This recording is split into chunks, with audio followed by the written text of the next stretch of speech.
Hello दोस्तों, नमस्कार। कैसे हैं आप सभी लोग। आशा करते हैं आप लोग अच्छे होंगे और तैयारी चल रही होगी अच्छी खासी। तो आज हम फिर से लेकर के आ गए हैं टेस्ट, और आज होगा टेस्ट नंबर आपका 31। 30 टेस्ट आपका इसके पहले हो गया है। अगर 30 टेस्ट अगर आप नहीं दिए हैं तो फिलहाल आप जा करके दे लीजिए। समय आपके पास अब बिल्कुल नहीं है, मात्र 10 दिन आपके पास टाइम है और इसी 10 दिन में आपको दोस्तों तैयारी करनी है। हमारे द्वारा जो एनसीईआरटी आपको दिया गया था, इसको एक दो बार आप रिवीजन कर लीजिएगा। आपको बहुत ज़्यादा फायदा होगा, यहाँ से बहुत सारा क्वेश्चन एग्जाम में देखने को मिलेगा। और इसके अलावा जो लोग अभी तक नहीं लिए हैं तो अब ज़्यादा समय नहीं है।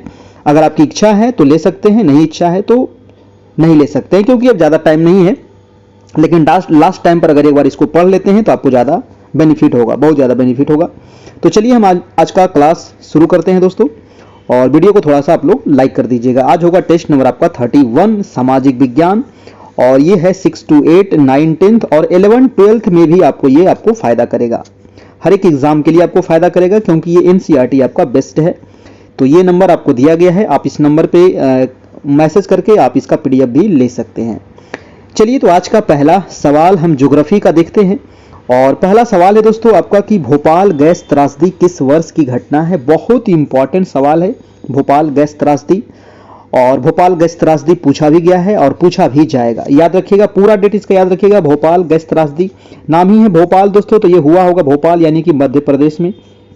और ये घटना है आपका 3 दिसंबर, ठीक है, 3 दिसंबर 1986 में ये घटना हुई थी। सॉरी, 3 दिसंबर 1984 में हुई थी, 86 नहीं, 3 दिसंबर 1984 की ये घटना है। आपका आंसर हो जाएगा आपका ऑप्शन नंबर सी हो जाएगा, बिल्कुल सही हो जाएगा।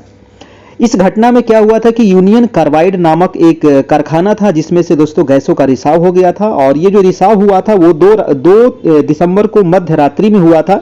इसीलिए आपको ऑप्शन में 2 या 3 दिसंबर आपको मिल सकता है, क्योंकि 2 दिसंबर को हुआ था मध्य रात्रि को, है ना। तो मध्य रात्रि के बाद हो जाता है 3 दिसंबर, तो इसीलिए कहीं कहीं आपको 3 दिसंबर देखने को मिलेगा, कहीं कहीं 2 दिसंबर देखने को मिलेगा। तो इससे आप घबराना नहीं है।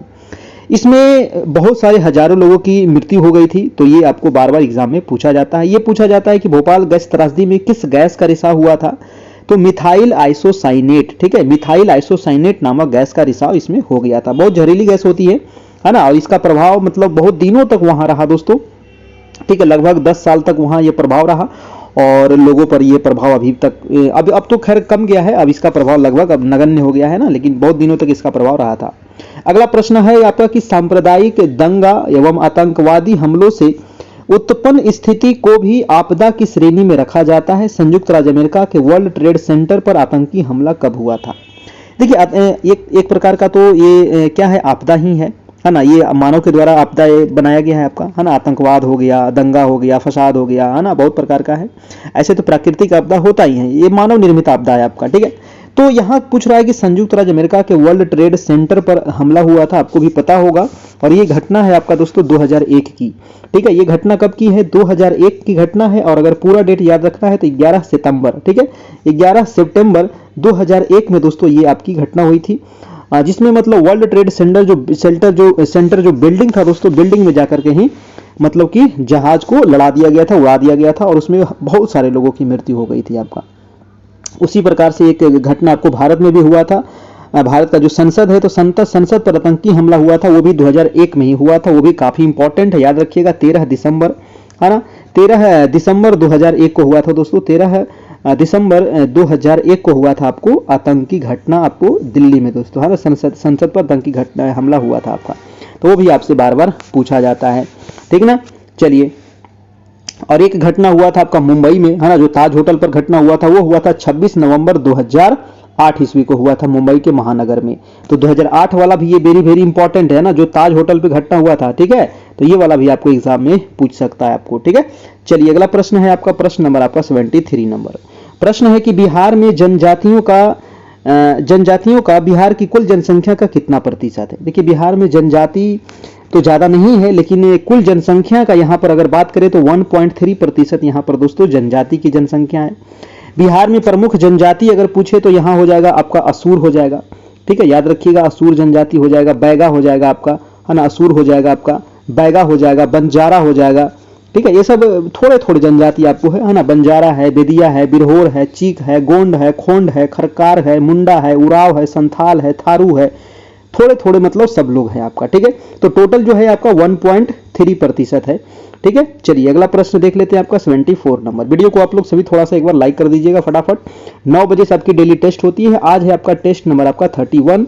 7 बजे से आपकी सक्षमता वाली क्लास होती है। देखिए सक्षमता वाली जो क्लास हो रही है ना, तो आप लोग कर लीजिएगा सक्षमता की क्लास, बहुत फायदा करेगा, क्योंकि वहां पर अभी वन लाइनर चल रहा है, हिस्ट्री, ज्योग्राफी, पॉलिटी और आपका साइंस, चारों सेक्शन वहां पर चल रहा है 7 बजे से। तो 7 बजे वाला भी क्लास आप कर लीजिए, लाइव क्लास चलता है डेली, तो वो भी बहुत आपको फायदा करेगा, है ना। वहां पर वन लाइनर होता है, तो डेली लगभग 100 सवाल वहां पर डेली हम मतलब कि बहुत फायदा करेगा दोस्तों समान अध्ययन में, वो वाला सवाल आपका, ठीक है। क्योंकि वहां भी लगभग यही सब सवाल है ना, थोड़ा बहुत का अंतर है, ठीक है, क्योंकि क्वेश्चन तो वही ना है, क्वेश्चन तो कहां जाएगा, ठीक है। चलिए अगला प्रश्न है कि बिहार राज्य में न्यूनतम पुरुष साक्षरता दर वाले जिले निम्न में से कौन सा है। न्यूनतम पुरुष साक्षरता दर दोस्तों न्यूनतम पूछ रहा है, ठीक है। तो न्यूनतम कौन सा होगा जल्दी से बताइएगा, है ना।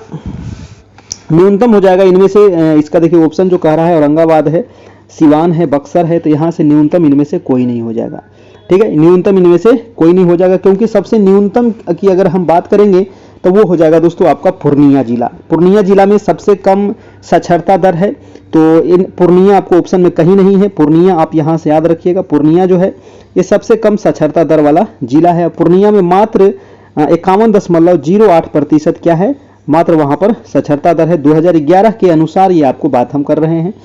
और उसके पूर्णिया के बाद हो जाएगा सीतामढ़ी, कटिहार। और अगर पूछे कि सबसे अधिक साक्षरता दर वाला जिला कौन सा है, तो सबसे अधिक हो जाएगा दोस्तों आपका रोहतास, है ना। रोहतास के बारे में कई बार पूछा गया है, तो सर्वाधिक अगर पूछे, ठीक है, तो सर्वाधिक याद रखना है, सर्वाधिक कौन सा होगा, रोहतास भैया, ये बहुत इंपॉर्टेंट है ना। रोहतास में आखिर साक्षरता दर कितना है भाई, तो रोहतास का जो साक्षरता दर है दोस्तों ये है 73.37, है ना। रोहतास भी सोच रहे हैं ना, देख रहे रोहतास में साक्षरता दर जो है वो 73.37 है। लेकिन ये भी जो पूरे इंडिया का साक्षरता दर है दोस्तों उतना भी ये प्राप्त नहीं कर पाया है रोहतास, है ना। तो सोच लीजिए बिहार कितना पीछे है। इंडिया का साक्षरता दर कितना है भारत का दोस्तों, तो 74.04% ये आपका भारत का साक्षरता दर है। टोटल साक्षरता दर जिसमें महिला और पुरुष मिला करके है। अगर भारत में अगर पुरुष का बात करें तो 82% है भारत का, और महिला की बात करें तो 65% है दोस्तों, ठीक है। चलिए अगला प्रश्न देख लेते हैं आपका। अगला प्रश्न है 75 नंबर। 75 नंबर दोस्तों प्रश्न कह रहा है कि भारत में स्थित प्रमुख मत्स्य ग्रहण पोताश्रय कहां है, बताइए। भारत में प्रमुख मत्स्य ग्रहण पोताश्रय आपको पूछ रहा है, यानी कि मछली जो सबसे ज्यादा जहां पर पकड़ाता होगा, यानी कि पकड़ते होंगे मछुआरे लोग, वो कौन सा पोताश्रय, यानी कि वो बंदरगाह है, ये आपसे पूछ रहा है। कोलकाता है, कोचीन है या पारादीप है। तो इसका आंसर क्या हो जाएगा आपका, वो हो जाएगा कोचीन दोस्तों, ठीक है। कोचीन हो जाएगा, यानी कि केरल। भारत का प्रमुख मत्स्य ग्रहण जो पोताश्रय है वो है आपका कोचीन। और कोचीन कहां पड़ता है, तो ये पड़ता है आपको केरल राज्य में, ठीक है। ऑप्शन हो जाएगा आपका ऑप्शन नंबर बी, है ना। चलिए तो भारत में देखिए बड़े अगर बंदरगाह कहे तो बड़े बंदरगाह आपका 13 है, और छोटे छोटे बंदरगाह जो आपका 200 बंदरगाह आपके छोटे बंदरगाह है, ठीक है ना। तो ये आपको याद रखिएगा, पूछा जाता है आपको। चलिए नेक्स्ट सवाल है आपका, सवाल नंबर आपका 76 नंबर। कह रहा है कि टाइगा वन में कौन से वृक्ष होते हैं। टाइगा वन में दोस्तों कौन से वृक्ष होते हैं, ऑप्शन है आपका जड़ी बूटी वाले शाकीय वृक्ष, मृदु काष्ठ वृक्ष, या मिले जुले वृक्ष, या उपयुक्त में से एक से अधिक, या कोई नहीं। तो 76 का हो जाएगा कि टाइगा वन में दोस्तों मृदु काष्ठ वृक्ष पाए जाते हैं ना। कौन सा याद रखिएगा, मृदु काष्ठ, जड़ी बूटी नहीं होगा आपका, मिले जुले भी नहीं होगा, यानी कि आ जाएगा मृदु काष्ठ जो वृक्ष होते हैं ये पाए जाते हैं आपको टाइगा वन में। टाइगा वन दोस्तों कैसा वन होता है, तो ये होता है आपका सदाबहार वन, है ना। टाइगा वन ये कैसा होता है, तो ये सदाबहार वन होता है टाइगा वन। ये आपको पूछा जाता है ना कि निम्नलिखित में से कौन से सदाबहार वन है, ऑप्शन में रहेगा टाइगा वन, पर्णपाती वन, और भी रहेगा पर्वतीय वन, ठीक है। तो ये हो जाएगा आपका टाइगा वन। इस वृक्ष की जो पत्तियां होती है वो कैसी होती है, नुकीली होती है दोस्तों, है ना। नुकीली होती है, त्रिकोण की होती है आपका, ठीक है। ये आपको याद रखना है। चलिए इसका आंसर हो गया आपका ऑप्शन नंबर आपका बी। बहुत सारे जैसे घास के मैदान आपको एग्जाम में पूछा जाता है, जैसे कि प्रेरी घास का मैदान यूएसए और कनाडा में है आपका। पंपास का घास का मैदान कहाँ है, तो अर्जेंटीना में है। वेल्ड घास का मैदान कहाँ है दोस्तों, तो ये दक्षिण अफ्रीका में है। डाउन्स के घास का मैदान ऑस्ट्रेलिया में है। स्टेपी घास का मैदान एशिया, यूक्रेन, रूस, चीन है आपका, ठीक है। यानी कि एशिया यूरोप वाले क्षेत्र में आपका स्टेपी है आपका। बहुत सारे घास के मैदान है जो आपको बार बार एग्जाम में पूछा जाता है, याद रखिएगा। अगला प्रश्न है आपका 77 नंबर। 77 कह रहा है कि जलडमरू मध्य से क्या अभिप्राय है। जलडमरू मध्य किसको कहते हैं बताइए। जलडमरू मध्य समझते हैं ना। जलडमरू मध्य यानी कि दो भूखंडों को विभाजित करने वाली जल की पट्टी को ही कहा जाता है जलडमरू मध्य, या फिर कह सकते हैं कि दो बड़े जलीय क्षेत्र है ना, दो बड़े क्या है जलीय क्षेत्र है दोस्तों, एक पतले जल के रास्ते से आपस में जुड़े होते हैं, उसी को कहते हैं जलडमरू मध्य।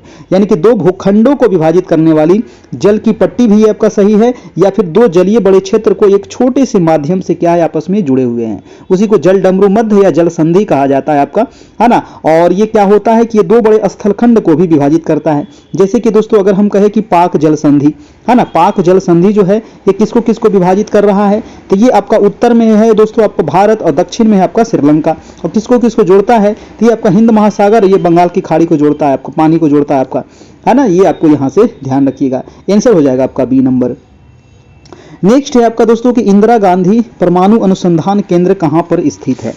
तो इंदिरा गांधी परमाणु अनुसंधान केंद्र जो है ये कहां है, फटाफट आप लोग अपना अपना कमेंट करते चलना है। इसका हो जाएगा कलपक्कम, ठीक है। कहां हो जाएगा, ये हो जाएगा दोस्तों आपका कलपक्कम में है इंदिरा गांधी परमाणु अनुसंधान केंद्र, याद रखना है। ऑप्शन नंबर आपका बी हो जाएगा। बहुत सारे आपका परमाणु केंद्र है ना, परमाणु अनुसंधान केंद्र है, जैसे कि कैगा है, कैगा कर्नाटक में हो जाएगा, रावत भाटा है, तारापुर महाराष्ट्र है, नरौरा उत्तर प्रदेश है दोस्तों, काकरापारा आपका गुजरात हो जाएगा, कुडनकुलम आपका तमिलनाडु हो जाएगा। बहुत सारे हैं जो आपके पूछे जाते हैं, तो यही सब आपको बार बार आपको एग्जाम में पूछा जाएगा। अगर कहे कि भारत का पहला परमाणु गृह कौन सा हो जाएगा, तो हो जाएगा तारापुर महाराष्ट्र दोस्तों। पहला कौन सा है, तारापुर। तारापुर जो है दोस्तों ये कितना मेगावाट इससे क्षमता है, तो इससे 20,000 मेगावाट ये मतलब कि ऊर्जा बनाने की इसमें क्षमता है दोस्तों आपका, ठीक है। तो ये आपको याद रखना है। अगर पूछे कि विश्व में सबसे अधिक परमाणु ऊर्जा दोस्तों वो कौन सा देश उत्पादन करता है, तो वो फ्रांस देश उत्पादन करता है, याद रखिएगा। चलिए अगला प्रश्न देखते हैं। श्रीहरिकोटा कहाँ है दोस्तों, श्रीहरिकोटा आपका आंध्र प्रदेश में है, जहां से अंतरिक्ष यान लॉन्च किया जाता है आपका, याद रखना है आपका, ठीक है। चलिए भारत में परमाणु बम का जो परीक्षण किया गया था वो कितने बार किया गया था, 2 बार किया गया है, 74 और 98 99 वाला आपको याद रखना है, पोखरण वाला। और केरल का बालू तट दोस्तों वहां थोरियम प्राप्त होता है। अगला प्रश्न है अलमाटी बांध किस नदी पर बनाया गया है, बताइए। अलमाटी बांध जो है ये आपको बनाया गया है आपको कृष्णा नदी पर, क्या हो जाएगा, सी नंबर आपका बिल्कुल सही हो जाएगा। अलमाटी बांध आपका हो जाएगा कृष्णा नदी, है ना। और कृष्णा नदी दोस्तों इसका उद्गम कहां से होता है, तो कृष्णा नदी का उद्गम होता है महाबलेश्वर। महाबलेश्वर कहां है, तो ये आपको पश्चिम बंगाल है। और ये कृष्णा नदी जाकर के कहां अपना पानी गिराती है, तो ये डेल्टा का निर्माण करती है आपको बंगाल की खाड़ी में, याद रखना है। कृष्णा नदी की लंबाई कितनी है, तो 1401 किलोमीटर इसकी लंबाई है। कृष्णा नदी की सहायक नदी कौन कौन सी है, तो भीमा, तुंगभद्रा, मूसी, अमरावती, कोयना, मालप्रभा आपका, है ना, घाट प्रभा, ये सारे नदियां जो है कृष्णा की सहायक नदी है ना। नागार्जुन सागर परियोजना भी दोस्तों आपको कृष्णा नदी पर ही है, याद रखना है। अलमाटी बांध भी आपका कृष्णा नदी पर ही याद रखना है। तुंगभद्रा नदी जो है वो कृष्णा की सबसे बड़ी सहायक नदी है, ये भी आपको याद रखना है। चलिए और आगे चलते हैं हम। अगला प्रश्न है आपका 80 नंबर। 80 नंबर सवाल कह रहा है कि महासागरों के तटीय भाग में जल वाला मुख्य भाग जो रचना के अनुसार महाद्वीपों के मुख्य भूभाग में पड़ता है उसे क्या कहते हैं। देखिए महासागरों के कह रहा है तटीय भाग में जल वाला मुख्य भाग जो रचना के अनुसार महाद्वीपों के मुख्य भूभाग में पड़ता है उसे क्या कहते हैं, बताइए दोस्तों। उसको क्या कहते हैं, 80 का आंसर हो जाएगा, उसको महाद्वीप जल सीमा कहते हैं। उसको क्या कहते हैं, महाद्वीपीय जल सीमा कहा जाता है। यानी कि महासागरों के तटीय भाग में जल वाला मुख्य भाग जो रचना के अनुसार महाद्वीपों का मुख्य भूभाग में पड़ता है उससे महाद्वीपीय जल सीमा। जैसे भारत का ये दक्षिणी सीमा देख रहे हैं ना, ये वाला है ना, तो इसको जल सीमा कहेंगे आपका, ठीक है। चलिए इसका आंसर क्या हो जाएगा आपको, ऑप्शन नंबर सी हो जाएगा दोस्तों। अगला प्रश्न है आपका प्रश्न नंबर आपका 81 नंबर की इनमें से भारत का प्रमुख जलयान निर्माण केंद्र कौन सा है, बताइए। जलयान निर्माण केंद्र, तो जलयान निर्माण केंद्र जो है ये कौन सा है, कोचीन है, पारादीप है, कांडला है, या उपयुक्त में से एक से अधिक है। तो जलयान निर्माण केंद्र आपको कह रहा है, यानी कि पानी वाला जो जहाज होता है ना उसका निर्माण केंद्र कौन सा है, तो वो हो जाएगा आपका कोचीन, ठीक है। कोचीन बहुत इंपॉर्टेंट है, कोचीन में बहुत ज्यादा जलयान का निर्माण केंद्र यहाँ पर है, और कोचीन हो जाएगा आपका केरल में दोस्तों, है ना। ये हो जाएगा आपका कोचीन जो है भारत का सबसे बड़ा बंदरगाह है, प्रांगण वाला भी क्षेत्र है ना। और यहाँ पर सबसे बड़ा केंद्र जो है आपका जलयान निर्माण केंद्र है आपका, याद रखना है आपका, ठीक है। कोचीन बंदरगाह को क्या कहा जाता है, इसको कहा जाता है पूर्व का वेनिस, पूछा जाता है दोस्तों पूर्व का वेनिस किसको कहते हैं, तो पूर्व का बेसिन है ना, पूर्व का बेसिन किसको कहते हैं, तो पूर्व का बेसिन कहा जाता है आपको कोचिन बंदरगाह को, है ना। बंदरगाह जो होता है दोस्तों ये किस सूची में आता है, तो याद रखना है ये संघ सूची में आता है, ठीक है, संघ सूची में आता है आपका बंदरगाह।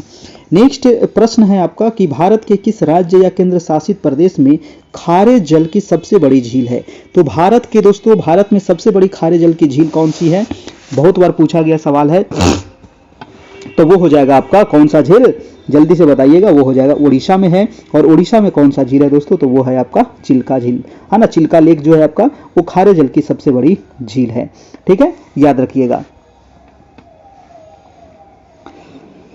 खारे जल की ये सबसे बड़ी झील है। अगर पूछे दोस्तों आपको एग्जाम में कि सबसे खारा झील कौन सा है ना, खारे जल की सबसे बड़ी अलग क्वेश्चन है, और सबसे खारा जल अगर पूछे, सबसे खारा झील, ठीक है, सबसे खारा झील अगर पूछे दोस्तों तब हो जाएगा आपका सांभर, है ना, सबसे खारा जो झील है वो है सांभर, और सबसे बड़ी खारे जल की झील है उड़ीसा में चिल्का झील। तो दोनों में थोड़ा सा अंतर है, क्वेश्चन पूछता है तो लोग को लगता है कि ये वाला मार देता है, कोई ये मार देता है, ठीक है, याद रखना है।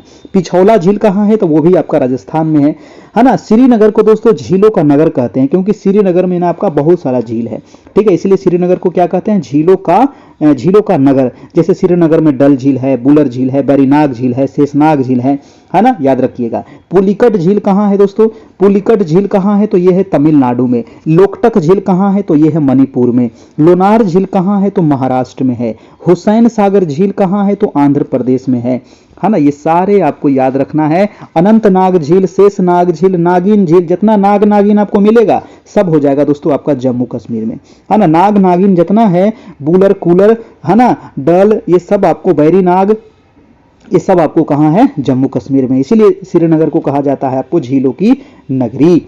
अगला प्रश्न चलते हैं आपका 83 नंबर प्रश्न है कि निम्नलिखित में से आग्नेय शैल कौन सा है। आग्नेय शैल को ही प्राथमिक शैल कहा जाता है दोस्तों। तो आग्नेय शैल यहाँ पर हो जाएगा आपका ग्रेनाइट, है ना, ग्रेनाइट जो है ये आपका आग्नेय शैल है। आग्नेय शैल को कहा जाता है प्राथमिक शैल, क्योंकि सबसे पहले जो ज्वालामुखी क्रिया होती है और उससे जो जमने से जो चट्टान का निर्माण होता है, सूखने से, वो होता है ग्रेनाइट चट्टान, यानी कि आंसर हो जाएगा आपका, आंसर नंबर ए हो जाएगा। पृथ्वी के सतह के कठोर भाग को ही क्या कहते हैं, चट्टान कहते हैं आपका। और चट्टान होता है मुख्य रूप से 3 प्रकार के, एक तो आग्नेय, दूसरा अवसादी और तीसरा कायांतरित चट्टान, है ना। तो आग्नेय का निर्माण कैसे होता है, जब मैग्मा बाहर आता है और लावा के रूप में पृथ्वी पर जम गया तो उसे आग्नेय चट्टान का निर्माण हो जाता है आपका। और आग्नेय चट्टान के ही टूटने फूटने से फिर दूसरे जगह जाकर के परत दर परत के रूप में जम जाती है, उसको कहते हैं अवसादी चट्टान। फिर अवसादी चट्टान में दोस्तों ताप दाब की क्रिया की वजह से वो बदल जाता है किसमें, कायांतरित चट्टान में आपका। अगला प्रश्न है आपका 84 नंबर प्रश्न है कि कौन सी मिट्टी में सैकड़ों वर्षों से कृषि कार्य बिना अधिक खाद्य दिए हुए चलता रहता है।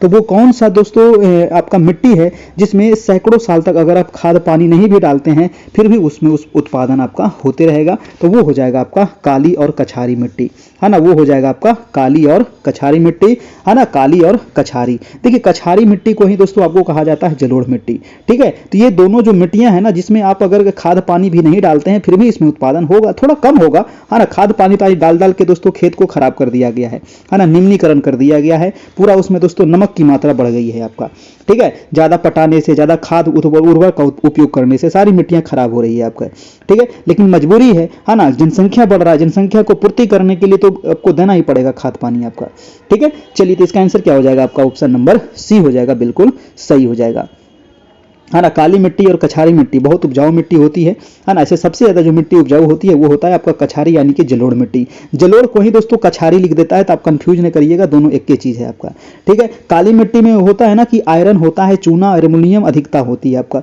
ठीक है। जलोढ़ मिट्टी का निर्माण कैसे होता है, तो नदी घाटी क्षेत्र में आपका जलोढ़ मिट्टी का निर्माण होता है ना। जहां जहां नदी आपको बहेगी तो उसके किनारे किनारे आपको कहाँ क्या मिलेगा, तो आपको जलोढ़ मिट्टी का ही आपको देखने को मिलेगा आपका, ठीक है। लाल मिट्टी की अगर हम बात करें तो लाल मिट्टी का जो लाल क्यों होता है, तो उसमें लौह ऑक्साइड की अधिकता होती है, इसके वजह से क्या होता है, वो लाल होता है, ये भी आपको पूछा जाता है। अगला प्रश्न हम चलते हैं, प्रश्न नंबर आपका 85 नंबर है। 85 नंबर सवाल है कि वायुमंडल के ओजोन की ऊपरी परत निम्नलिखित में से किसकी बनी होती है। तो वायुमंडल में दोस्तों ओजोन की ऊपरी परत जो होती है ये किसकी बनी होती है, तो इसका आंसर क्या हो जाएगा, जल्दी से बताइएगा इसका आंसर। इसका आंसर जो हो जाएगा ऑक्सीजन अणुओं का संयोजन से वो बना होता है, ठीक है, ऑक्सीजन अणुओं का संयोजन से वो बना होता है, याद रखना है ना। ऑक्सीजन के 3 अणु यानी कि O3 मिलकर के ओजोन का एक अणु बनाता है। तो ओजोन का क्या होता है आपका O3। ओजोन लेयर जो पाया जाता है दोस्तों ये किस मंडल में होता है, ये समताप मंडल में। ओजोन लेयर की ऊंचाई कितनी है, तो 20 किलोमीटर, ये भी आपको याद रखिएगा, है ना। चलिए, ओजोन परत से क्या होता है, तो हमसे जो सूर्य से पराबैंगनी किरणें आती है उससे हमारी रक्षा होती है दोस्तों, ओजोन परत, है ना। एक मतलब सुरक्षा कवच है दोस्तों आपका, ठीक है। चलिए अगला प्रश्न हम देखते हैं। और एक और सवाल हमें याद आ रहा है कि ओजोन परत का क्षय कैसे होता है, तो CFC की वजह से, क्लोरोफ्लोरोकार्बन की वजह से, है ना। अगला प्रश्न है आपका 86 नंबर। 86 नंबर प्रश्न कह रहा है कि भूचाल का अपकेंद्र क्या होता है, बताइए। भूचाल, तो भूचाल का अपकेंद्र आपसे पूछ रहा है, तो भूचाल का अपकेंद्र क्या होता है दोस्तों, बताइएगा जल्दी से, इसका आंसर क्या होगा, है ना। भूचाल का मतलब भूकंप, है ना। भूचाल का मतलब आंधी तूफान नहीं समझ जाइएगा, भूचाल का मतलब होता है भूकंप, ठीक है। यहां पर कहने का मतलब हुआ भूकंप। तो भूकंप का जो अपकेंद्र होता है इसको क्या कहते हैं भैया, इसको आंसर जो हो जाएगा आपका, यानी कि पृथ्वी की सतह पर वह बिंदु जो भूकंप उद्गम केंद्र पर ऊर्ध्वाधर होता है उसी को कहते हैं अपकेंद्र। जैसे कि यहाँ ये आपकी पृथ्वी है, परपट्टी है आपका, है ना, यहां से आपको भूकंप आ रही है, ठीक है। तो ये वाला तो हो गया आपका उद्गम केंद्र, है ना, ये वाला हो गया आपका उद्गम केंद्र। लेकिन यहां पर जो मुन्ना खड़ा है इसको सबसे पहले जो महसूस होगा, ये वाला जो भाग होगा ये होगा आपका अपकेंद्र, है ना, या फिर इसी को कहते हैं अभिकेंद्र, ठीक है। इसी को अधिकेंद्र भी कहा जाता है या फिर अपकेंद्र कह सकते हैं, ठीक है। यानी कि भूकंप के केंद्र से ठीक ऊपर पृथ्वी की सतह पर बिंदु को भूकंप का अधिकेंद्र या फिर एपिसेंटर भी इसको कहते हैं, या अपकेंद्र भी इसको कह सकते हैं आप, ठीक है। चलिए, और यही जब भूकंप दोस्तों आता है समुद्र में तो उससे फिर सुनामी आती है, ध्यान रखिएगा, है ना। नेक्स्ट प्रश्न देखते हैं। भूकंप की तीव्रता जो मापा जाता है वो किस स्केल पर, रिक्टर स्केल पर ये इसको मापा जाता है ना। रिक्टर स्केल पर मापा जाता है भूकंप की तीव्रता, है ना। और भूकंप के अध्ययन को क्या कहते हैं, तो सिस्मोलॉजी कहा जाता है, ठीक है। चलिए अगला प्रश्न देख लेते हैं आपका 87 नंबर। 87 कह रहा है कि निम्नलिखित में से किन भारतीय राज्यों में शीत ऋतु में पश्चिम मौसम विक्षोभों के कारण वर्षा होता है। देखिए, निम्नलिखित में से किन भारतीय राज्यों में दोस्तों शीत ऋतु में कह रहा है, यानी कि ठंडे के समय में पश्चिमी मौसम विक्षोभ के कारण वर्षा होती है। देखिए, पश्चिमी विक्षोभ से भारत में वर्षा होती है जाड़े के दिनों में। आप देखिएगा दिसंबर जनवरी के समय में थोड़ा बहुत आपको बारिश देखने को मिलेगा। और ये कहां पर होता है, तो ये पंजाब हरियाणा में आपका ज्यादा होता है। इसका देखिए थोड़ा बहुत उत्तर प्रदेश मध्य प्रदेश में नहीं होता, ये तो खत्म हो जाएगा। कर्नाटक इसमें यहाँ भी नहीं होता है ना। इसका आंसर जो राइट हो जाएगा आपका ये वाला हो जाएगा। थोड़ा बहुत इसका भाग उत्तर प्रदेश में भी होता है ना, थोड़ा बहुत उत्तर प्रदेश में भी हो जाता है, थोड़ा बहुत देखिएगा बिहार तक इसका अंश आ जाता है हल्का फल्का, ठीक है। तो इसका जो राइट आंसर हो जाएगा ऑप्शन के अनुसार आपका ये हो जाएगा, यहां से बिल्कुल सही हो जाएगा। जाड़े में देखिए भारत में 2 जगह बारिश होती है। एक तो हो गया आपका उत्तर और पश्चिम वाला क्षेत्र जहां है, जैसे पंजाब है, हरियाणा है, आपका उत्तराखंड है, आपका पश्चिमी उत्तर प्रदेश है, दिल्ली है, आपका राजस्थान है, ठीक है। एक क्षेत्र आपका ये हो गया। और एक क्षेत्र होता है आपका भारत का दक्षिणतम, है ना, ये वाला एक आपका तमिलनाडु वाला, ठीक है। तो यहां पर भी आपको जाड़े के दिनों में बारिश होती है। अभी जाकर के देखिए दोस्तों तमिलनाडु में बारिश हो रही है ना। क्यों, क्योंकि ये उत्तर पूर्वी जो मानसून है इसकी वजह से ये बारिश हो रही है, यानी कि इसको कहते हैं लौटते हुए मानसून से बारिश होना। तो लौटते हुए मानसून से कहां बारिश होती है, तमिलनाडु में। और एक जगह पश्चिमी विक्षोभ से कहां होती है, तो पंजाब हरियाणा, आपको पश्चिमी उत्तर प्रदेश दिल्ली वगैरह क्षेत्र में होता है आपका, ठीक है। तो ये दोनों आपको यहां से याद रखना है, जाड़े के दिनों वाला।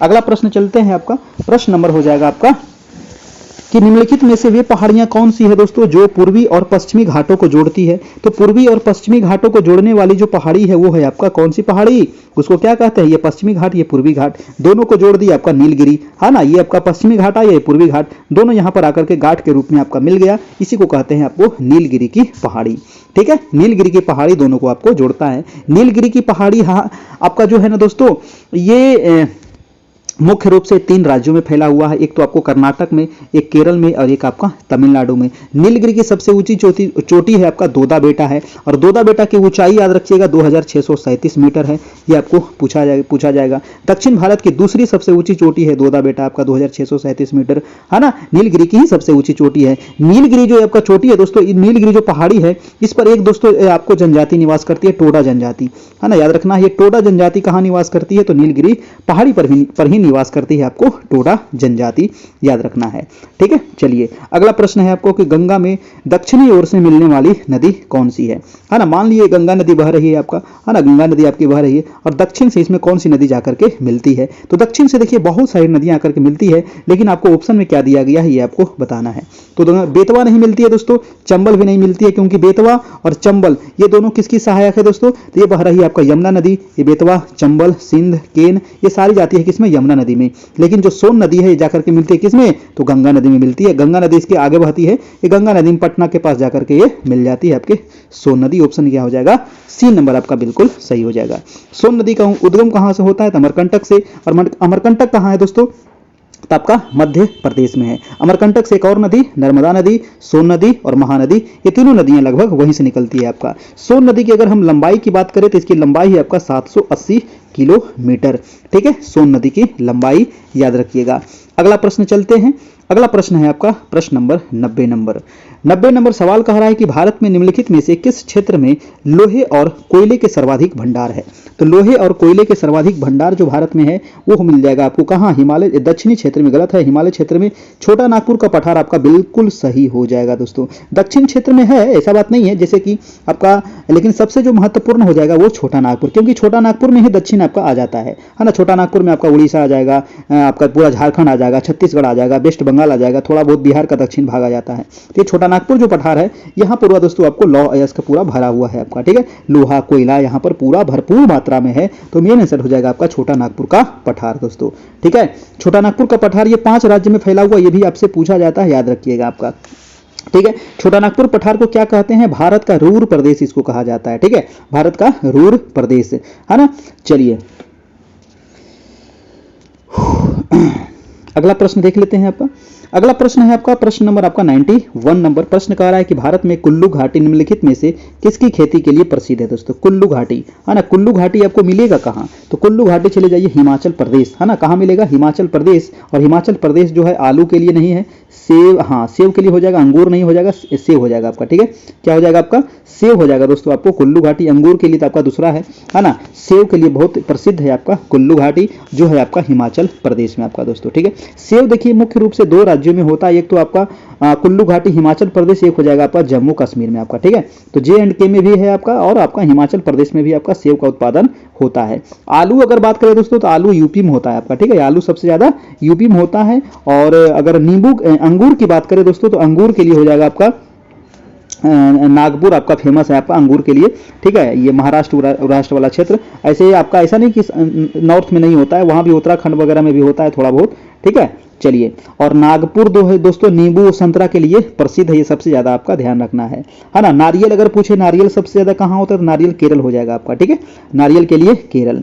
अगला प्रश्न है आपका 92 नंबर कि विश्व में सर्वाधिक व्यस्त समुद्री मार्ग कौन सा है। सबसे व्यस्त समुद्री मार्ग की अगर हम बात करें तो ये है उत्तरी अमेरिका, ये है दक्षिण अमेरिका, ये है यूरोप, ये है अफ्रीका, है ना। और इसके बीच में क्या है, अटलांटिक महासागर है। तो अटलांटिक महासागर में दोस्तों ये वाला ये यूरोप है। यूरोप से उत्तरी अमेरिका में जो व्यापार होता है ना, उत्तरी अमेरिका में जो व्यापार होता है ये सबसे व्यस्तम मार्ग है। ठीक है, ये सबसे व्यस्तम मार्ग है, यानी कि हो जाएगा अटलांटिक महासागर, है ना। वो भी उत्तरी अटलांटिक महासागर हो जाएगा दोस्तों, ये उत्तरी अटलांटिक महासागर है। इसका आंसर जो हो जाएगा आंसर नंबर ए हो जाएगा आपका, बिल्कुल सही हो जाएगा। सबसे व्यस्त मार्ग आपका यही है।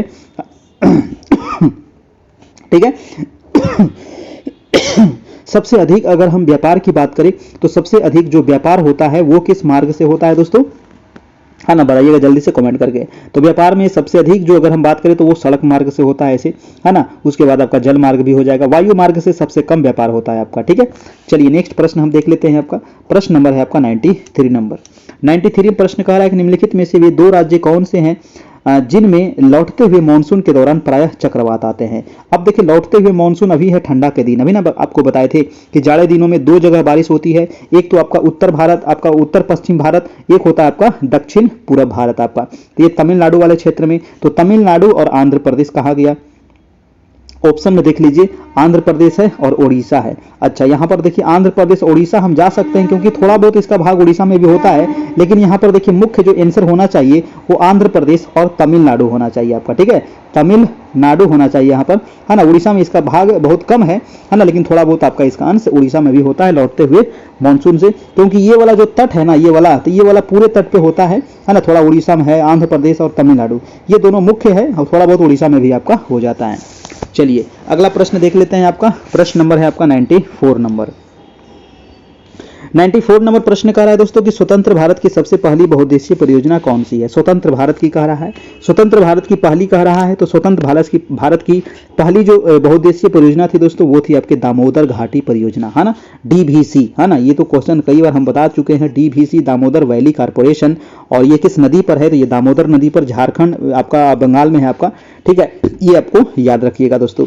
और इसका जो निर्माण हुआ था आपका 1948 ईस्वी में पंडित जवाहरलाल नेहरू के द्वारा, है ना, और ये आधुनिक भारत का मंदिर कहा गया था पंडित जवाहरलाल नेहरू के द्वारा दोस्तों। इसका जो निर्माण हुआ था वो टीवीसी के तर्ज पर हुआ था, टेनेसी वैली कारपोरेशन, टेनेसी नदी बहती है आपको अमेरिका में, उसी के तर्ज पर इसका कॉपी किया गया था आपका, ठीक है। अगर हम भाखड़ा नांगल की बात करें दोस्तों, तो भाखड़ा नांगल जो है किस नदी पर है, सतलज नदी पर है ना। सबसे ऊंचा गुरुत्वीय बांध आपका भाखड़ा नांगल ही है आपका, याद रखिएगा। हीराकुंड की बात करें दोस्तों, तो ये विश्व की सबसे लंबी बांध है आपका, हीराकुंड बांध महानदी पर है, याद रखिएगा, ठीक है। नागार्जुन सागर की बांध की अगर हम बात करें तो कृष्णा नदी पर है, आंध्र प्रदेश में, याद रखिएगा, है ना।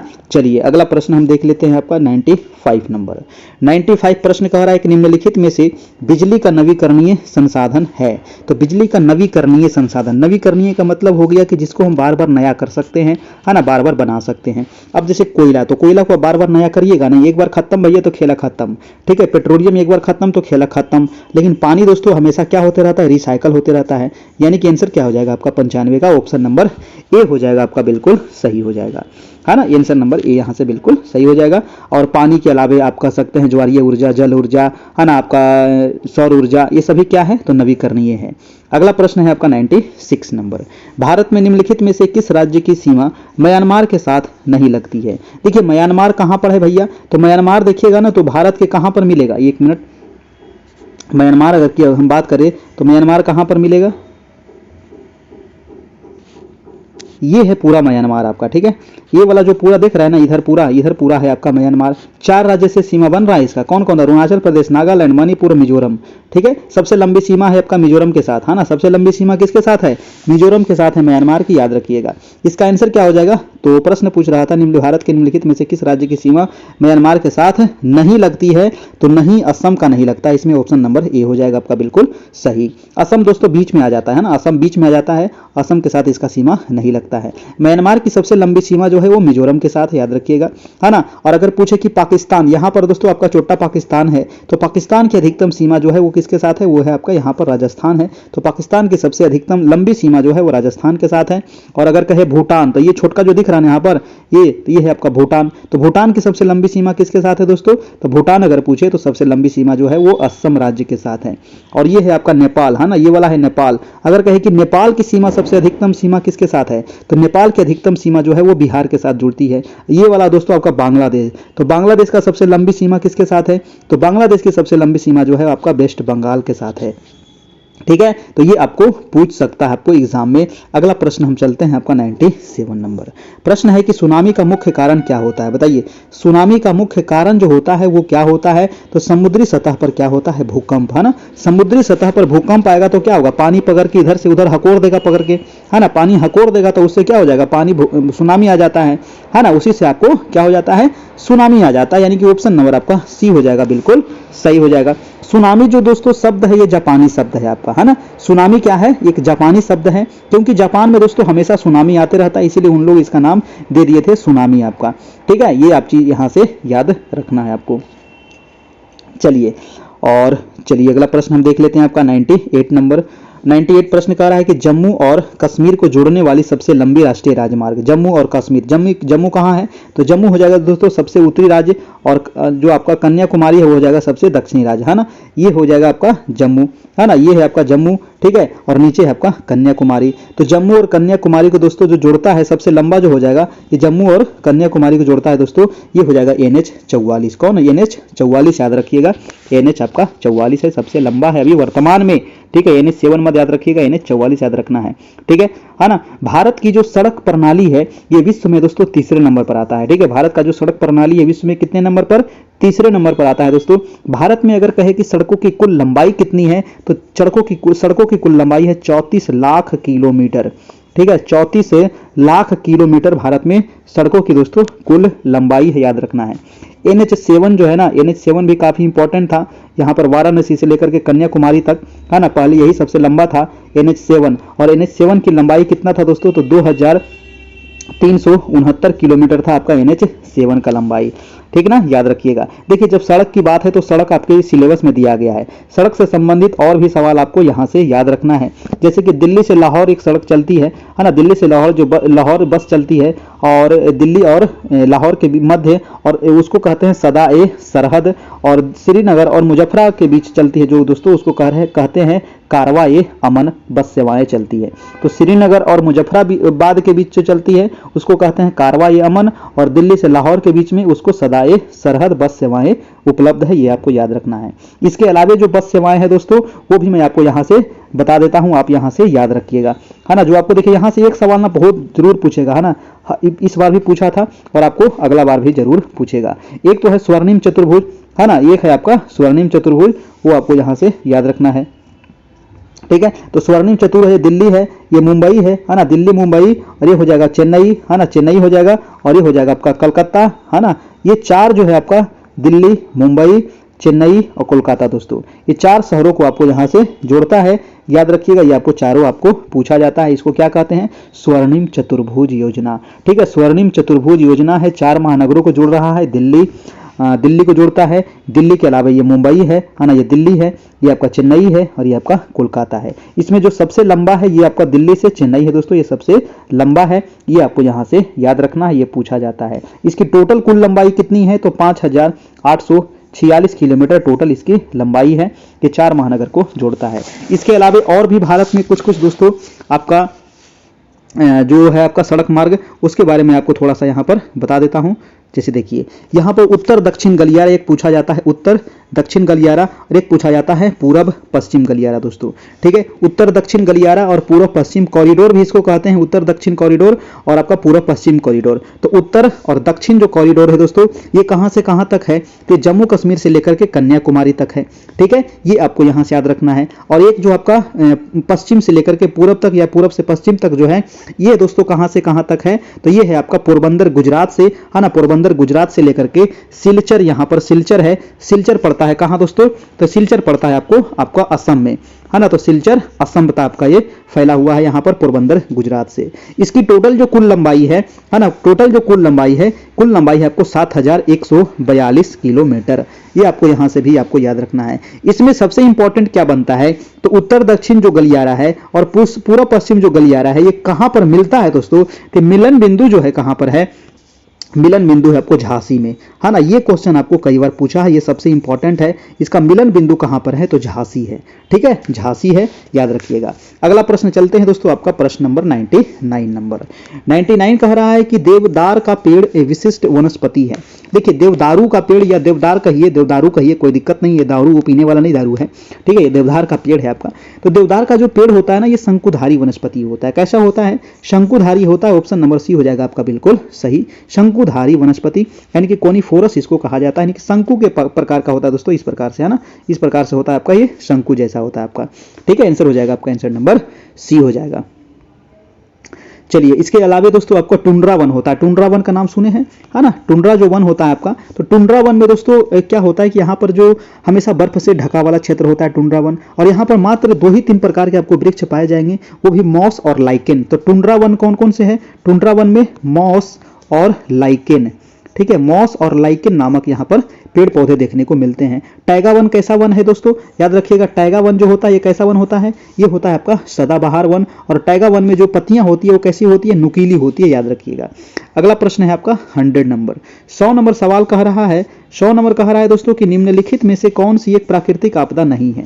बताइए प्राकृतिक आपदा कौन सी नहीं है। तो भूकंप तो आपका प्राकृतिक है, बाढ़ भी दोस्तों आपका प्राकृतिक है, न्यूक्लियर विस्फोट आपका प्राकृतिक नहीं है, यानी कि आंसर हो जाएगा हमारा ऑप्शन नंबर सी हो जाएगा आपका बिल्कुल सही, है ना। न्यूक्लियर जो विस्फोट हुआ था, पूछा जाता है कि 1986 में एक न्यूक्लियर विस्फोट हुआ था दोस्तों, वो हुआ था आपका चेरनोबिल न्यूक्लियर विस्फोट, है ना। 1986 में हुआ था चेरनोबिल न्यूक्लियर विस्फोट, और एक 2011 में हुआ था फुकुशिमा न्यूक्लियर विस्फोट, ये भी आपको पूछा जाता है, ठीक है ना। तो ये सभी क्या है, ये सभी दोस्तों मानव निर्मित आपका आपदा हो जाएगा आपका।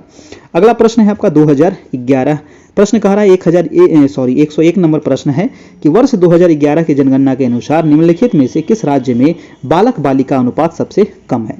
तो बालक बालिका अनुपात यानी कि लिंगानुपात हमसे सिंपल पूछ रहा है। तो लिंगानुपात जो सबसे कम है भारत में वो है आपका कहाँ गया, पंजाब, है ना। लिंगानुपात जो सबसे पंजाब नहीं है दोस्तों, हरियाणा है, पंजाब नहीं है, हरियाणा है ना। हरियाणा हो जाएगा, और हरियाणा ऑप्शन में नहीं है, ऑप्शन नंबर ई हो जाएगा आपका, ठीक है। हरियाणा है आपका सबसे कम लिंगानुपात वाला। लिंगानुपात हरियाणा का कितना भैया, तो हरियाणा का जो लिंगानुपात है दोस्तों ये मात्र 879 है, ठीक है। 879 हरियाणा का लिंगानुपात है 2011 के अनुसार है। भारत का लिंगानुपात कितना है, भारत का लिंगानुपात जो है आपका कितना है, जल्दी से बताइएगा। 943 है ना। भारत का लिंगानुपात कितना है, 943 है, याद रखना है। और सबसे अधिक लिंगानुपात वाला राज्य आपका केरल है, 1084 है आपका, ठीक है, 1084 है, ये भी आपको यहाँ से ध्यान रखिएगा। नेक्स्ट प्रश्न देखते हैं आपका, नेक्स्ट प्रश्न है आपका 102 नंबर।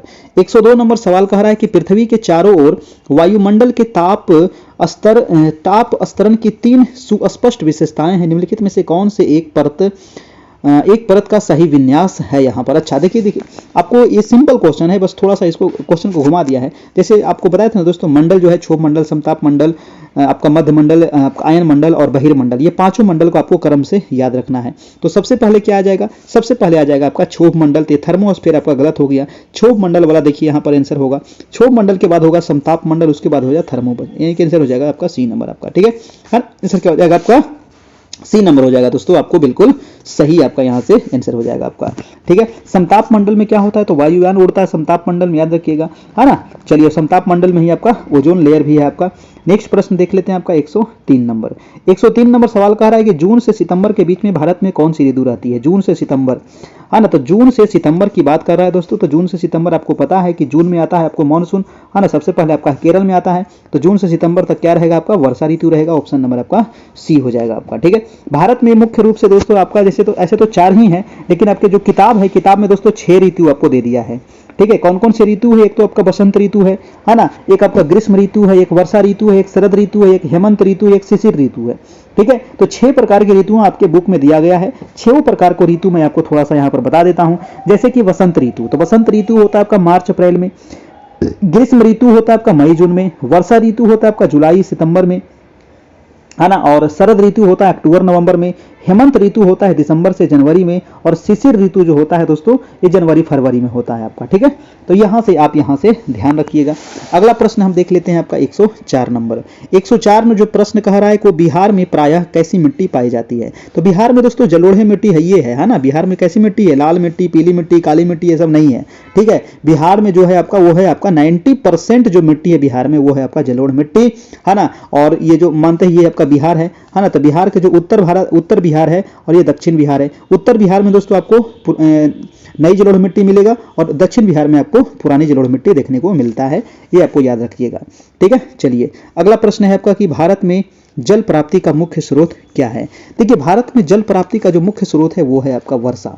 अगर वर्षा हुआ तो जल मिलेगा, वर्षा नहीं हुआ तो जल नहीं होगा। हिम नद से पिघलना ये तो ठीक है ना, लेकिन मुख्य रूप से आपका क्या हो जाएगा, भारत में जल प्राप्ति का जो मुख्य स्रोत आपसे पूछ रहा था, तो मुख्य स्रोत है दोस्तों आपका वर्षा जल। अगर बारिश होगी, है ना, तो आपको यहाँ धान होगा और भी सारे फसलें होगी, है ना। अगर बारिश नहीं हुई तो दोस्तों आपका चापाकल, नल, सब चीज़ आपका सूख जाएगा, है ना, पानी की काफ़ी किल्लत हो जाएगी, ठीक है। चलिए अगला प्रश्न है आपका 106 नंबर। प्रश्न है कि बिहार की लगभग कितनी भूमि कृषि के अंतर्गत आती है।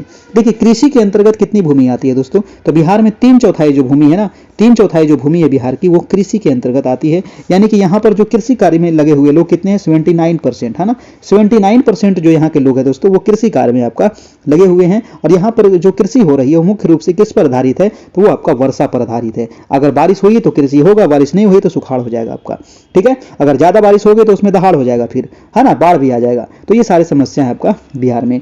अगला प्रश्न है आपका 107 नंबर। 107 कह रहा है कि भारत के सादे मानचित्र में दक्षिणी पठार को प्रदर्शित करना हो तो किस रंग से पुताई करना होगा।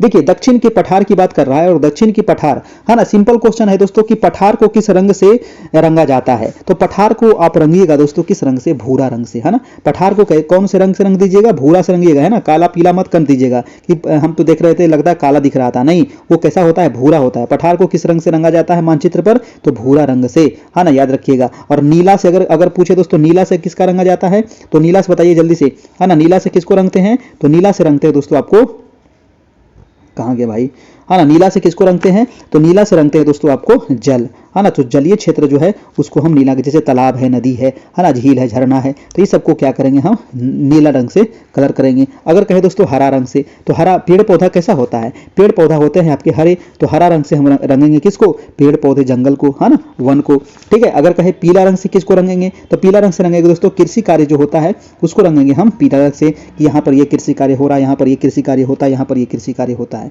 ठीक है। तो ये कलर आपको पूछा जाता है, याद रखिएगा। अगला प्रश्न है कि भारत के सुदूर पश्चिम बिंदु है कौन सी, ठीक है। मानते हैं दोस्तों आपका, चलिए थोड़ा सा एक फिगर हम बना देते हैं, ये है आपका, ठीक है, ये है आपका पश्चिम बिंदु, ये है आपका पूर्वी बिंदु। तो भारत का जो सबसे पश्चिमी बिंदु ये है वेस्ट, ये है ईस्ट, ये है आपका साउथ, ये है आपका नॉर्थ, ठीक है। तो भारत का जो सबसे पश्चिमी बिंदु है वो है आपका गुजरात में, और उसका मान कितना है दोस्तों, तो ये मान याद रखना है 68 डिग्री 7 मिनट। और सबसे पूर्वी बिंदु का मान कितना है, 97 डिग्री 25 मिनट आपका दोस्तों, ठीक है। ये आपको यहां से याद रखिएगा। तो 68 डिग्री 7 मिनट से 97 डिग्री 25 मिनट। और ये सबसे पूर्वी जो बिंदु है ये है आपका गुजरात में पड़ता है, और इसको कहते हैं दोस्तों गौर मोता, है ना। क्या नाम है इसका, गौर मोता, है ना, गौर मोता, या फिर गुहार मोती भी इसको कहीं कहीं लिखा मिलेगा, तो कब कंफ्यूजन नहीं करना है, इसको गुहार मोती या गौर मोता कहा जाता है सबसे पश्चिमी बिंदु को, है ना। अगर कहे सबसे पूर्वी बिंदु को क्या कहते हैं, तो की बी थू, क्या कहते हैं, की बी थू कहते हैं दोस्तों आपको सबसे, है ना, पूर्वी बिंदु। और ये पड़ता है कहाँ, तो अरुणाचल प्रदेश में है आपका। ये इंपॉर्टेंट क्वेश्चन है, ये आपको पूछा जाएगा। और सबसे दक्षिणी बिंदु जो है भारत का दोस्तों वो है आपका इंदिरा पॉइंट, और सबसे उत्तरी बिंदु जो है भारत का वो है इंदिरा कॉल, ठीक है ना। तो अगला प्रश्न हम चलते हैं, इसका आंसर क्या हो जाएगा, है ना, मैंने आंसर तो नहीं बताया, आंसर हो जाएगा आपका answer number C, 68 degree 7 minute पूर्वी देशांतर गुजरात में आपको इसको नाम कहते हैं गौर मोता। अगला प्रश्न है आपका 109 नंबर। 109 नंबर कह रहा है कि भारत में पश्चिमी तट के उत्तरी भाग को क्या कहते हैं। भैया अभी तक आप वीडियो को लाइक कहीं नहीं किए हैं, बहुत बड़ा नाइंसाफी है ना। आप लाइक करते हैं, हमको एनर्जी मिलता है, हम और भी एनर्जी से आप लोग को पढ़ाते हैं, ठीक है। तो ये एनर्जी को बूस्ट करने के लिए आपको क्या करना है ना, लाइक करना है। चैनल पर नए होंगे तो सब्सक्राइब भी करना है, ताकि आपको डेली क्लास मिलते रहे, है ना। इसी प्रकार से निरंतर तैयारी होते रहे। भगवान से यही प्रार्थना है कि सब लोग का रिजल्ट इस बार हो जाए कन्फर्म 100%, ठीक है। चलिए, भारत के पश्चिमी तट के उत्तरी भाग को क्या कहते हैं, भारत के पश्चिमी तट, है ना, ये है आपका पश्चिमी तट, इसके उत्तरी भाग को क्या कहते हैं। देखिए भारत के जो पश्चिमी तट है ना, इसको 3 भाग में बांटा गया है। उत्तरी भाग को दोस्तों कहा जाता है कोंकण तट, बीच वाला जो भाग है इसको कहेंगे आपको क्या, इसको कहेंगे आपका कर्नाटक वाला तट को काकीनाडा तट, है ना, या फिर कन्नड़ तट इसको कहते हैं, और नीचे वाले भाग को कहते हैं मालाबार तट। ये तीनों तट आप यहाँ से याद रखिएगा, है ना। इसका आंसर क्या हो जाएगा, आंसर हो जाएगा उत्तर वाले भाग को हमसे पूछ रहा था तो हो जाएगा कोंकण तट आपका, ठीक है। आंसर क्या हो जाएगा आपका कोंकण तट। कोंकण तट दोस्तों कहां से कहां तक है भैया, तो कोंकण तट दोस्तों यहां पर है आपका दमन, और दमन से लेकर के ये है आपका गोवा तक, है ना। दमन से लेकर गोवा तक कौन सा तट, आपका कोंकण तट, ठीक है। ये आपको याद रखिएगा। मालाबार तट कहां से कहां तक है, तो मालाबार तट जो है ये है मंगलोर, और मंगलोर से लेकर के आपको कन्याकुमारी तक, ये हो जाएगा आपका मालाबार तट। अब बीच में जो बढ़ जाता है ये हो जाता है आपका कन्नड़ तट, है ना, यानी कर्नाटक वाले तट को कन्नड़ तट कहते हैं, या काकीनाडा तट भी इसको कहते हैं। और ये वाला हो जाएगा आपका कोरोमंडल तट, ये वाला हो जाएगा आपका उत्तरी सरकार तट, ठीक है। अगला प्रश्न चलते हैं 110 नंबर। 110 नंबर सवाल कह रहा है कि तिलहन की फसल के संबंध में नीचे दिए गए कथनों में से कौन सा कथन सत्य है। तिलहन के बारे में बताइए। तिलहन, है ना। तो भारत में तिलहन का तो उत्पादन होता है, जैसे कि तिलहन मतलब जिससे आप तेल खाते हैं, है ना, सब्जी बनाते हैं, आप दाल छौंकते हैं, है ना, कुछ भी बनाते हैं, चिकन मटन, तो क्या देते हैं तेल, बिना तेल के बनेगा जी, नहीं बनेगा। तो तेल आप किससे प्राप्त करते हैं, बहुत सारा चीज़ से तेल प्राप्त हो जाता है, जैसे मूंगफली है, सरसों है, नारियल है, तिल है, सोयाबीन है, अरंडी है, अलसी है, सूरजमुखी है ना, सब चीज़ से तेल निकलता है और ये तेल का यूज होता है भारत में। ठीक है, आपको लगता है कि सरसों बनाते हैं ना उत्तर भारत में, तो लगता है सब सरसों में खाता होगा, नहीं, दक्षिण भारत में जाकर देखिए क्या खाता है सब। ठीक है, तो सब सरसों नहीं खाता है, ठीक है ना। इसका आंसर क्या होगा ये बताइएगा, आंसर हो जाएगा सी नंबर, यानी कि इसका उपयोग जो है खाद्य पदार्थ के रूप में तथा प्रसाधन के रूप में भी, कच्चे माल के रूप में इसका उपयोग करते हैं, है ना। तेल का उपयोग ऐसा नहीं खाने पीने में तो करते ही करते हैं, इसके अलावा दोस्तों जो क्रीम पाउडर बनता है ना उसमें भी तेल का प्रयोग करते हैं, साबुन जो आप लगाते हैं उसमें भी तेल लगल रहता है ना। देखते हो ना, जब नहा के निकलते हैं तो शरीर से पानी पूरा गिर जाता है, कहा कारण क्या है, उसमें तेल डाला हुआ है, ठीक है, उसमें तेल भी रहता है आपका। इसके अलावा कह रहा है कि तिल जो है उत्तरी भारत में खरीफ फसल है और दक्षिण भारत में ये रबी फसल है, ये भी आपका बिल्कुल सही है ना। जो तिल का उत्पादन होता है ना दोस्तों, ये उत्तर भारत में होता है खरीफ के समय यानी कि बरसात के समय, और दक्षिण भारत में कब होता है तो रबी के समय, ठीक है, ये आपको याद रखिएगा। चलिए, तो इसका आंसर क्या हो जाएगा, आंसर नंबर ए और बी दोनों यहाँ से बिल्कुल सही हो जाएगा मेरे भाई।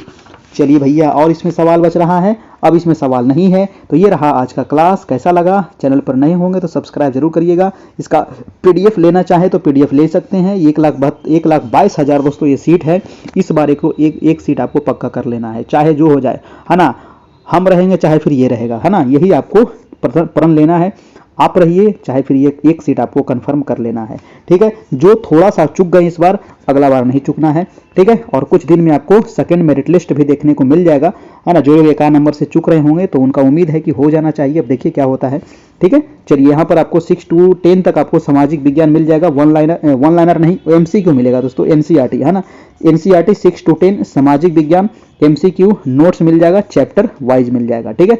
सभी चैप्टर का अलग अलग है और क्वेश्चन के जस्ट नीचे आपको आंसर दे दिया गया, फटाफट रट लीजिएगा, एग्जाम से पहले काम आपका यहाँ से हो जाएगा। कम से कम दोस्तों आपको, अगर इसको आप पढ़ लेते हैं ना, 10 नंबर आपका कम से कम ज़्यादा आएगा, ठीक है, कम से कम 10 नंबर सबसे ज़्यादा रहेगा आपका, ठीक है। 351 इसमें मात्र चार्ज है, ये नंबर आपको दिया गया है 7857824310, फोन पे, गूगल पे, पेटीएम, किसी भी माध्यम से आप पे कर दीजिएगा। पेमेंट करने के बाद क्या करना है कि स्क्रीनशॉट हमको व्हाट्सएप कर दीजिएगा यही नंबर पर, ठीक है। यही नंबर हमारा व्हाट्सएप भी है, यही नंबर फोन पे, गूगल पे भी है, ठीक है। इसी नंबर पे आपको सारा चीज़ उपलब्ध हो जाएगा। धन्यवाद, फिर मिलते हैं दोस्तों कल, तब तक के लिए good night, goodbye, take care, खुश रहिए, मस्त रहिए, एकदम तैयारी करते रहिए।